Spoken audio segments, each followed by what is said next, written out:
It's an honor and a pleasure to be here, to be offered the opportunity to start out this important conference that will extend physically today and then virtually next week, to consider the importance of security sector reform, its record of achievement, and the way forward. I'm certainly not an expert on the subject in an academic or technical sense, but I have, as a practitioner, observed the process in a variety of contexts when I worked in the Department of Defense and when I was in Iraq, starting the construction of a new Iraqi army as part of the effort, which is very much still ongoing and uncertain in result, to build a new set of security institutions for that very troubled country. So what you'll hear from me today is a perspective on the task of security sector reform from the vantage point of a policy official on the one hand, and of someone who's worked on the specific case in the field for a limited but important period of time. Security sector reform can, I think, fairly be defined, essentially, as Mark has done it, at a general level as shaping the security agencies of a country, as well as the higher political structures that direct them, so that they fit with the pattern of reforms that are simultaneously reshaping the nations which they serve. So in the past 20 years, a broad variety of nations have cast off old authoritarian regimes, or that are seeking to modernize in other ways, and they have faced similar demands for creating a new or at least fundamentally reformed set of security institutions. And these countries vary tremendously from the former Soviet Empire, but also places as different as South Africa, a number of other African countries, Latin America, the Balkans, East Timor, Taiwan and South Korea, and, of course, Afghanistan and Iraq. In my remarks, I propose to try to outline what I believe we've learned from the cases that I know about directly, recognizing, of course, that the experience of each country is in some degree peculiar to that country, and that lessons from one case may not be valid for another. The process is still incomplete even where it started out, which in some sense I think, at least based on my experience with DCAF, the concept began most dramatically and most sort of self-consciously in connection with the countries of Central and Eastern Europe and the former Soviet republics, where you had a profound political transformation, they had a substantial security sector, and there had to be changes in that sector in order to work with the new democratic regimes. It's been hard enough, even in countries like that, or in Latin America, where you had a somewhat similar phenomenon. But the task has been even harder in other places. With the very important exception of the Balkans, the former communist countries of Central and Eastern Europe, and also South Africa and most of Latin America, have had the luxury of being able to do their security sector reform during what can fairly be called a security holiday. That is, a time in which there was no immediate internal or external security threat. That's not the case, obviously, in the Balkans or in places like Afghanistan or large parts of Africa or Lebanon or the Palestinian Authority, much less in Iraq. Their political transformations and internal reform have had to be promoted, while at the same time the local security forces have had to deal with active opposition and continuing conflict. My central point this morning is that security sector reform is vastly more difficult when it must be done, so to speak, under fire. That is, in conditions of daily violence and well-supported, skilled campaigns to undermine internal security. That makes the task twofold, but more than twice as hard, because the security forces have to become more, not less, effective in strictly operational terms in the face of a well-organized, deeply committed, and ruthless armed opposition. At the same time, and I think this is the critical point, these very institutions have to be changed in non-operational ways so as to be compatible with a free and democratic society, more accountable, more law-based, more representative of the demography and the politics of the country, more transparent, more national, and less instruments of particular political, sectarian, or ethnic groups. In a benign environment, it may be possible to regard building professionalism and operational capacity as distinct from reform or even as a distraction from it. But that cannot be the case where the process of change, of the broader process of political change in the society, faces violent resistance. And it is certainly true that insurgencies, ethnic conflicts, and terrorism all have root causes, and these root causes must be addressed, and that a strictly military or law enforcement or internal security strategy will be ineffectual. But it is one of the many lessons of the 90s and of this decade that nation building in the broader sense of development, democratization, and internal reconciliation is all but impossible without security. Indeed, the enemies of success for the broader reform agenda can be expected to target exactly those so-called soft elements of reform that are most central to the process. Unless the local security forces, or some security forces, can protect this process, the effort to address real grievances and provide material inducements and political change will almost certainly fail.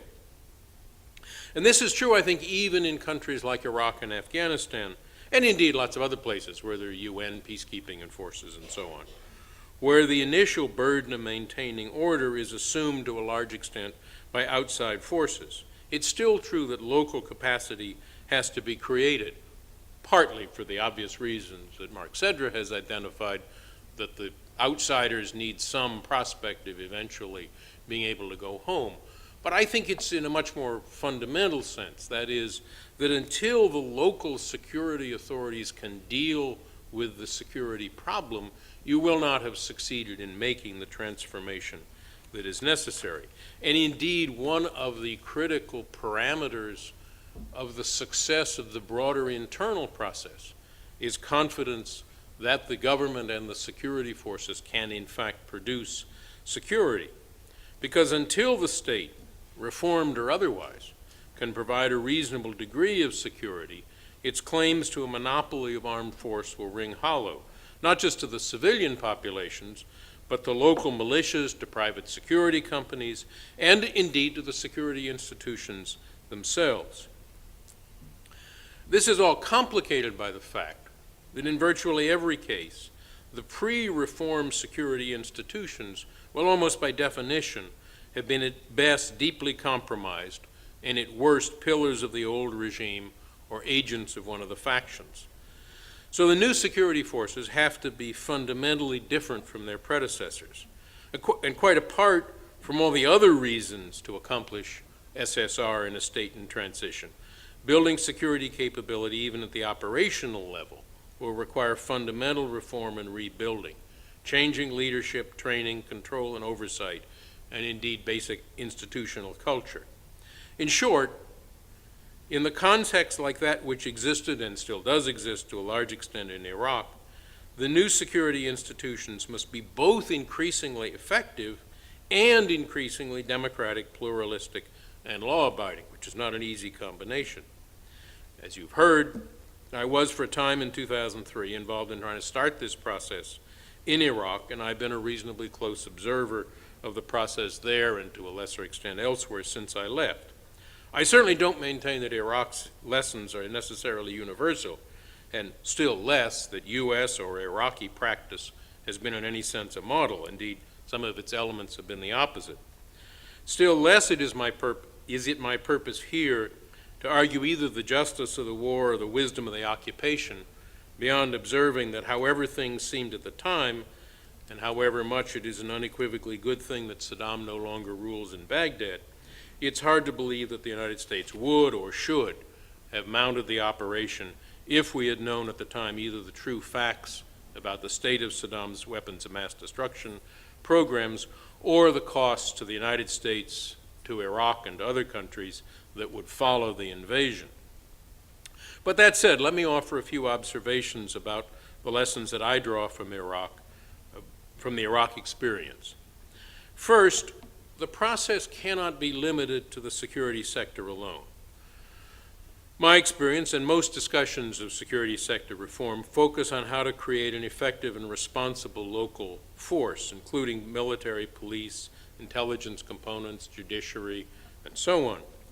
But it's fundamental that an effective program of security sector reform, even in the context of violent opposition, cannot be limited to the security instruments themselves. In the immediate crisis, both outside forces and the local military will take the lead in security, but ultimately the objective must be to improve the police and the justice system and to degrade the insurgency to the point where not only can outsiders step back and eventually go home, but the local army can hand virtually full responsibility for internal security to the police. Moreover, and more broadly, security sector reform has to go hand in hand with reform in other sectors: governance, economics, social services, basic infrastructure. In the case of Iraq, errors of omission and commission by both the pre-war planners and the coalition military and civilian occupation authorities, in particular the failure to plan and resource adequately for the civil revival, made it easier for the initially Ba'ath-based insurgency to build support in the broader Sunni community and to attract outside support from Islamist fanatics, as well as within Iraq. Moreover, delays in confronting the Shia militias that were prepared to use violence played into the insurgent strategy of attempting to provoke Shia overreactions and broad sectarian violence. The second lesson, I think, is that efficiency has its costs. I emphasize the need for operational effectiveness, but let me be clear that I believe that it is a fundamental error to maintain that effectiveness always trumps reform, even in the most acute security conditions. Moreover, a single-minded attention to strictly military or police or intelligence effectiveness may lead, and is likely, in fact, to lead the security forces, both internal and external, to do things that are counterproductive. At a minimum, one has to reject claims that effectiveness can be secured by abuse. One of the many contradictions and paradoxes of the challenge is that the insurgents will prevail on the one hand if the security forces are ineffective in containing the violence, but they will also benefit if the security forces are or are seen to be brutal and heavy-handed, or the instruments of one faction or another in the society. Instilling the needed balance of toughness and restraint is a major task in preparing an effective security force, whatever its character.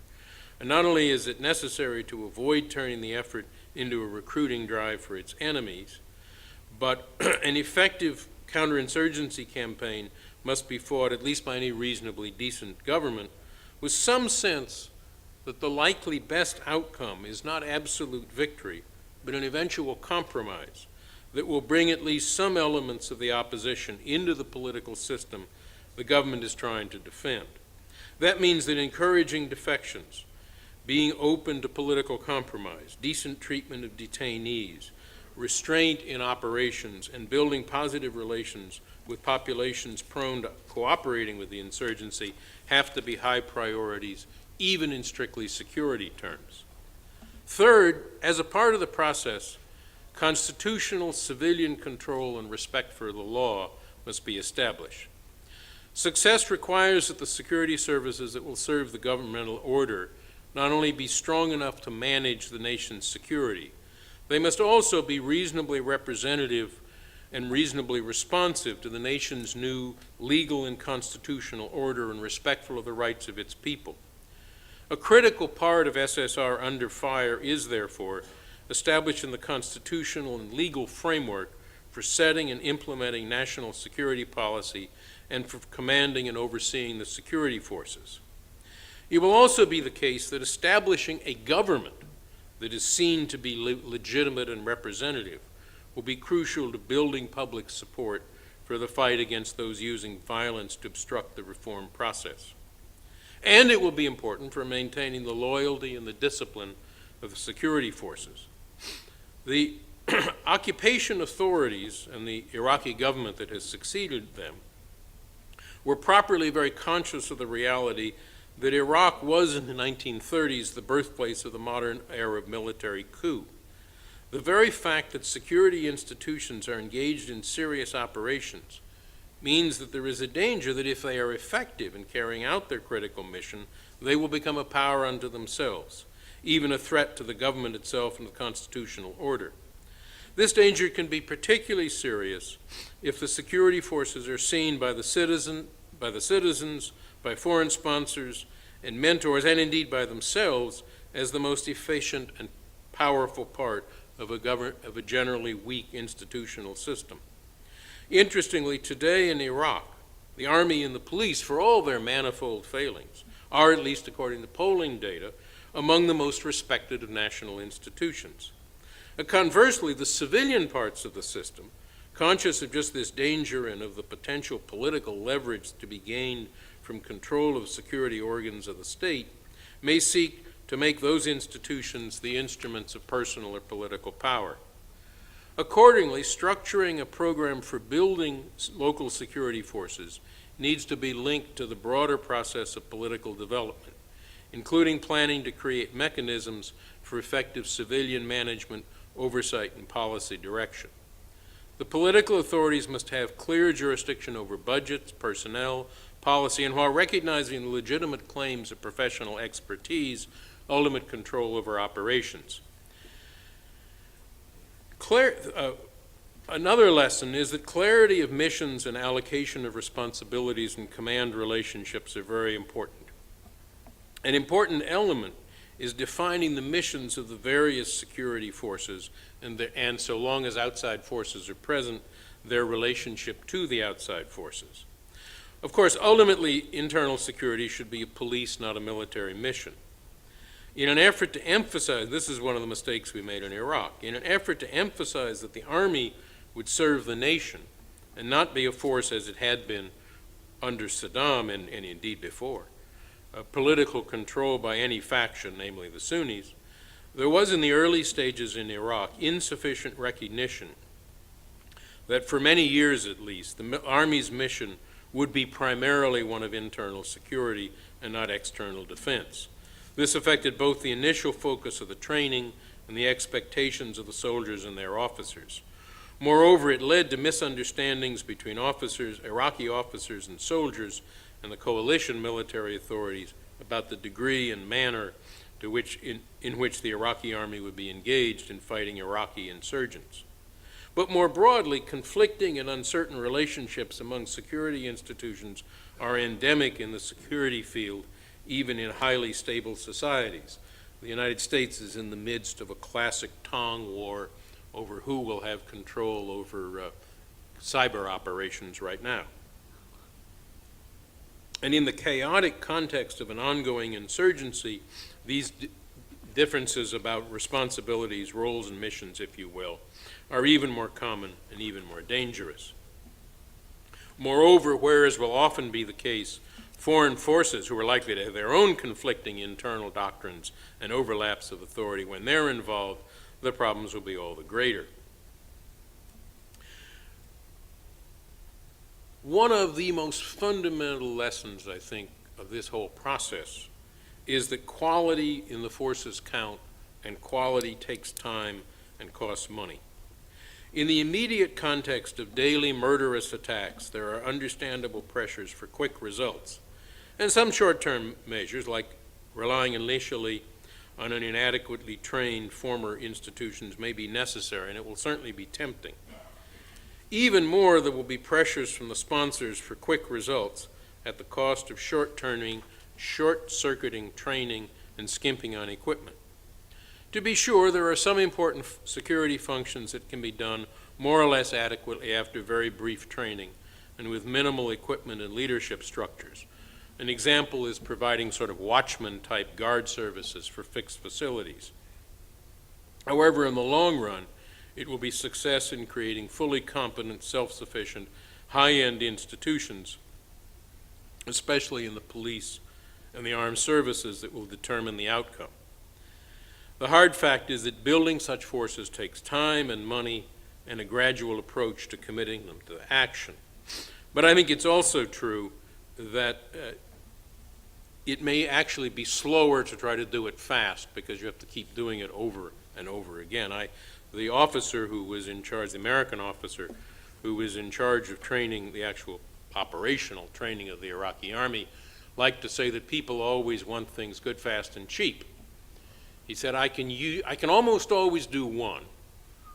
I can sometimes do two, but I can never do three.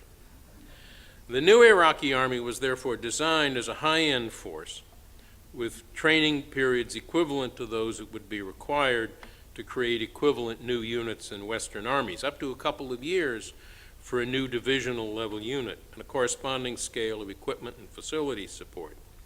Efforts to create quickie forces, whether by brief retraining courses for former police units or local home guard elements, generally failed to produce units that reached even minimal level of competence. One of the things that I learned, I think I would have known it anyway, you can take a young man, this being an Arab country, the issue of young women hardly arose. You can take young men, give them about a week's training, teach them how to march, wear a uniform, salute. In Iraq, practically every male above the age of about 11 could assemble and disassemble an AK-47 blindfolded. And they look neat, but they aren't soldiers. And it's, I think, essential in planning a competent and a democratic, law-based security force to understand that it takes time to do it right. And the development of police units is even more complicated. I mean, I think it's a lot easier to train competent soldiers than competent police for a democratic society.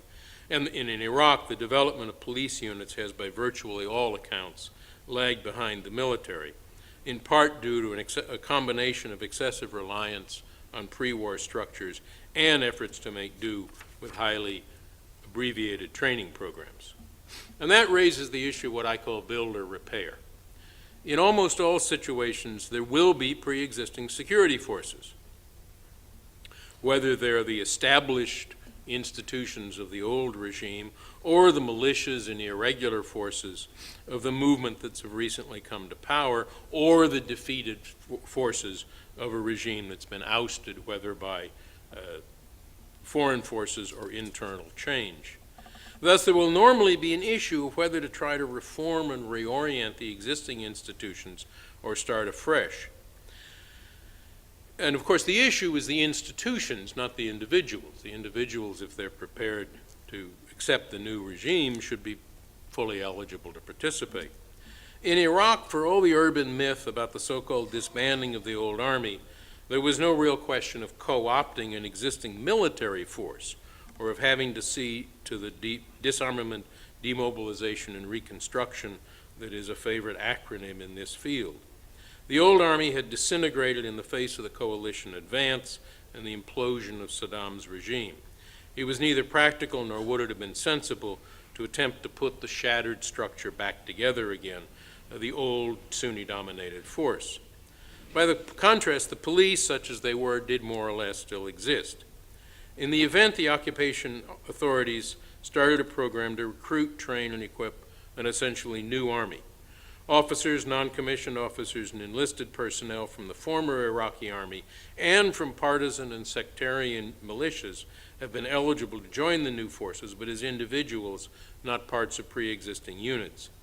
In practice, most of the officer candidates, at least when I was involved in it, had prior experience either in the old army or in the Kurdish Peshmerga or in militias associated with the main Shia parties, Dawa and Skiri. Moreover, we found that some continuity in symbolic matters was useful. We deliberately designed the uniforms, insignia, and drill for the new Iraqi army based on those of the pre-Saddam Iraqi military and not those of the American army, to emphasize that the new force was a continuation of a more or less honorable national tradition, not an American imposition. In general, these elements of continuity were well received, even by non-Sunni elements, as reflecting the distinctively Iraqi nature of the new force. I think the fundamental reason to build rather than repair is that there's a real danger that reliance on the old security units will simply incorporate the old defects in the new effort. Moreover, particularly where the issue is bringing together diverse elements in a society or replacing an authoritarian and particularist regime with a more diverse and democratic one, if the old institutions are or are seen to be dominated if the new institutions are or are seen to be dominated by servants of the old regime or a particular group within society, the process won't work. And I maintain that even measured by the pragmatic metric of the time necessary to get competent units into the fight, it may be quicker in practice to make a clean break with the past in doctrine and procedures in the existing security forces and personnel, and change the personnel, especially at the senior leadership levels. So I think that for all the problems, the Iraq experience confirms that reforming existing institutions will often prove more difficult than starting from the ground up. One of the fundamental issues in Iraq, and I think in most of these cases, is that what I call the national unity principle is fundamental. Iraq is by no means the only one of these countries that will be a diverse nation if it remains a nation at all. Yet Iraq, like many of the others, is deeply divided internally, and those divisions have implications for the whole process of reform. It's critical that the security institutions not become the preserve of particular power groups, whether national or local. If they are to be accepted as truly acting for the nation and not for historically or even newly dominant groups, it's important that they be shaped so as to be national in character. In this respect, establishing the military in the more precise sense of the Army as a genuinely national institution will be particularly important because most of the other security organizations, notably the police, are likely and rightly to be essentially local and regional in orientation for both practical and policy reasons. By contrast, a national armed forces under the control of a national government will be an important element in the overall system where central and regional, even local powers are balanced so as to preserve national unity while protecting against abuse of central power, even when that power is based on an electoral majority, as it is in Iraq. That requires, and it is certainly required in Iraq, affirmative action to assure that people from communities excluded in the past on ethnic, sectarian, or political grounds are integrated into the forces. It also requires that some parts of the security forces, at least the National Army, be recruited and operated on a national basis, both as to, as to their composition and their deployment. In addition, of course, the security forces must be trained and led to respect both minority rights and central authority. The new Iraqi army was from the beginning intended to be a truly national force. Each unit, in principle down to the squad level, was to include people from all major groups in the population. As a matter of fact, we made a serious effort to make sure there were Kurds in the Army, and we had the recruits, the trainees, in dormitory rooms of about 10 each. We learned you had to have 2 Kurds if you were going to have one, because otherwise the one would get beat up. Command slots were allocated on the basis of balance among the major groups. The recruits and, importantly, officer candidates were required to agree that they could be deployed anywhere in the country, not just in what one might call, quote, their ethnic areas. In practice, this goal has not always been achieved. In Iraq, the initial challenge was to induce Shia, who had traditionally largely been excluded from the leadership of the Army and the other security forces, to join up. More recently, the problem has been that other groups have come to see the security forces as instruments of what they see as a Shia-dominated central government. And there have been very real dangers to Sunnis and their families who are known to cooperate with the government. Moreover, as the sectarian conflict worsened, some units had been proved unwilling to obey orders to deploy outside their local regions. For all these failings, the Army remains one of the relatively very few Iraqi institutions in which people of all groups work side by side on a daily basis.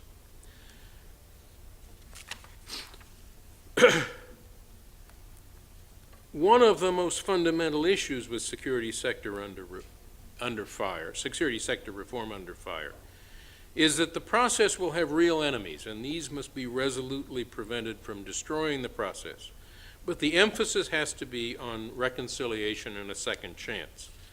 The objective is to win over the insurgents' base, not to eliminate it physically. There will always be some elements that are beyond compromise, but the emphasis must be on restraint in operations, respect for the local population, and a willingness to do those things which will encourage those who have supported the opposition eventually to join with the government. Usually the insurgency that a government's security forces must confront will be based on particular sections of the society, whether ethnic, sectarian, regional, or political, as the insurgency in Iraq is essentially a Sunni phenomenon. It's much more complicated in some ways than that, but that's essentially what it is.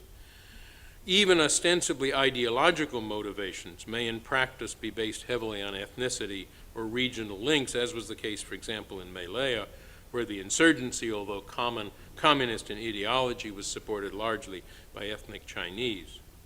Except for a relatively few at the top of the old system, a second chance, dependent on real acceptance of the new order, is the appropriate course. And at the same time, the issue is non-exclusion, not inherent in entitlement. There will have to be measures to affirmatively recruit new blood. There is an important practical lesson as well, which is that pay and quality of life issues are very important in reforming a security sector. The centrality of quality personnel to the effort and the fact that loyalty and dedication of the key personnel are both assets and a potential critical vulnerability means that pay, benefits, and living conditions are a major factor in reform. Barracks, food, hygiene, medical care, leave arrangements, uniforms can be as important as monetary compensation.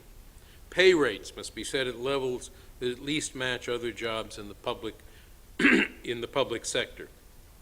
Moreover, and this is a huge problem in lots of countries, the troops must actually be paid regularly and through arrangements including accurate records of who is actually serving in the unit and entitled to payment that make skimming, kickbacks, and other forms of corruption difficult. Mechanisms have to be provided for individual soldiers to arrange for part of their pay to be received by their families, and for pensions and other compensation for families when soldiers are killed and wounded. These sound like trivial practical problems, but believe me, they can be of overwhelming importance in the kind of conditions we found in Iraq. Corruption is a key issue. Societal transition seldom comes untarnished by, quote, ordinary crime and corruption. No police or security system is entirely free from corruption.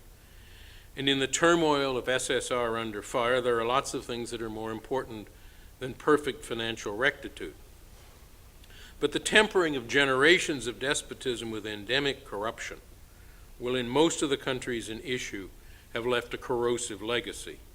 Indeed, the prevalence of corruption is often one of the main sources of support for the insurgency and opposition to reforms. The security forces, because they combine arms, authority, and resources, are particularly susceptible to corruption.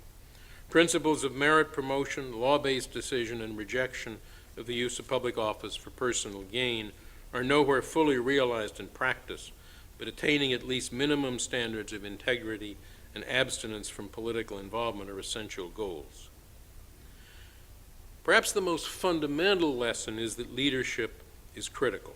That, I think, is true in almost any human institution, but it is emphatically true in security organizations. And in the conditions that we're talking about, there will be competition from quality people, hopefully from a growing economy and, indeed, under conditions of violence, from opportunities abroad. The targeting of security personnel, particularly in police and local government, acts as a further deterrent to effective service. So the new security organization must give their people adequate salaries and protection for their families and property. But in a broader sense, The quality of the leaders will determine the performance of the rank and file. It is relatively easy to train reasonably competent individual soldiers, but what makes for an effective military unit, and particularly a military unit or a police or other security unit that is compatible with a democratic society, is leadership, and that is far harder to train for. It is essential to move to a transformed ethos of discipline, integrity, and leadership, replacing the old habits in security sector institutions, which were characterized by a mixture of brutality, passivity, politicization, concealment, and corruption, is not easy. All militaries are hierarchical and slow to adapt, sometimes for good reasons. And those of nations challenged by insurgency are likely to be particularly inflexible or corrupt and rank conscious.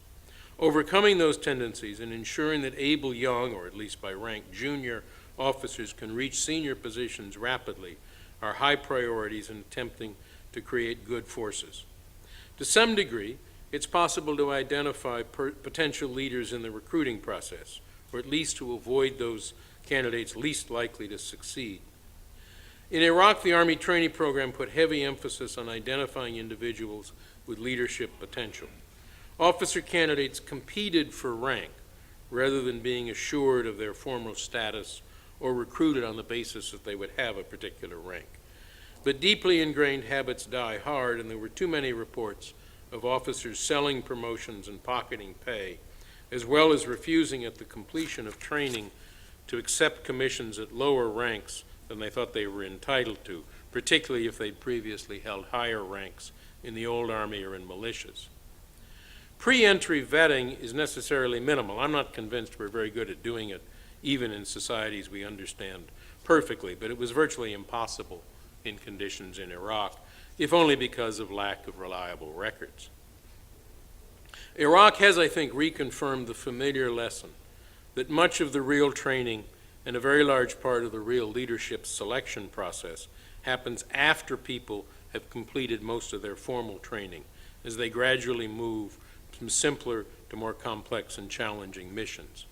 Trainers, both coalition and later Iraqi, had considerable discretion to discharge candidates for non-performance or evidence of lack of commitment. But finding and advancing competent leaders, especially at senior levels, still largely filled by veterans of the old system, has continued to be a major problem. Finally, the key decisions have to be made ultimately by locals. To the degree that Iraq or other countries will need external help, the foreign states and international institutions will have interests and requirements by which they will legitimately seek to shape the process. However, the basic political decisions on how a reforming country deals with its security challenges must be made by and must have the support of the leading political forces in the country. And that support must come in the context of agreement on basic constitutional structures and political arrangements. There are few enough countries, even those without serious internal security concerns, that have militaries and especially police forces that are thoroughly effective, law-abiding, non-corrupt, broadly representative of the demography of the country, accepted by minority or other disadvantaged populations, professional, financially clean, and apolitical. The Iraq case illustrates the whole range of problems of creating or reforming security forces and the limits of good intentions backed by massive, dedicated, and richly resourced effort. 6 years of hard work by brave and dedicated Iraqis, Americans, and other coalition personnel, both military and civilian, and billions of dollars in financial support have produced some Iraqi units that are able to make a significant contribution, even if they have not so far produced forces with any prospect of immediately taking over fully from the coalition forces. Progress has been painfully slow, and the security situation, although much improved from the depths of a couple of years ago, is, as recent events have demonstrated, far from adequate, much less stable. As we go forward in security sector reform around the world, it is important to pay careful attention to the lessons of the past, and I have been struck in preparing for this event at how relatively little systematic evaluation there is of what has and has not worked. There's a lot of prescription of what the process should involve, relatively little description of what has and hasn't worked. And I hope that this conference will be a contribution to that pragmatic and practical evaluation. Thank you.